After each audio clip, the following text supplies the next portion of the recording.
ফুটবলের কিন্তু এখন আপনি যদি দেখেন একটাই টপিকস এখন আগামী জুনের যে 10 তারিখে ম্যাচ রয়েছে সিঙ্গাপুরের সাথে আমাদের ন্যাশনাল স্টেডিয়ামে। এই ম্যাচটাকে কেন্দ্র করেই কিন্তু এখন সব জায়গায় কিন্তু আলোচনা চলছে।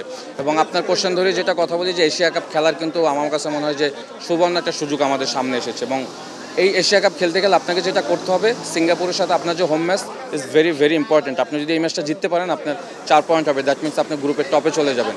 তখন কিন্তু আপনার একটা মোমেন্টাম তৈরি হবে, ওইটা যদি আপনি ক্যারি করতে পারেন আপনি কিন্তু চলে যাবেন এশিয়া কাপের মূল পর্বে। সুতরাং হামজার পরে সামিটের ইনক্লুশনটা আমার কাছে মনে হয়েছে যে দলের জন্য বেশ একটা স্ট্রং দল হিসাবে কাজ করবে অন দ্য ফিল্ড। কারণ সামিত এবং হামজার যে মিডফিল্ড প্যাটার্নটা আপনি দেখবেন এই মুহূর্তে যে গ্রুপে আমাদের যে বাকি দল রয়েছে অন্যান্য দলগুলিতে কিন্তু নাই। তো মিডফিল্ড একটা দলের কিন্তু সব থেকে মেইন পজিশন। তো সেই পজিশনে যদি এইরকম দুজন ক্যালিবার প্লেয়ার থাকে, বাকিরা যদি এখান থেকে মোটিভেটেড হয়, আমাদের 10 তারিখে যে হোম ম্যাচ রয়েছে আমি মনে করি যে ম্যাচটা বাংলা জিততে পারবে। আলটিমেটলি কিন্তু ফুটবলে গোলের খেলা, আপনাকে কিন্তু গোল করতে হবে ম্যাচ জিততে হলে।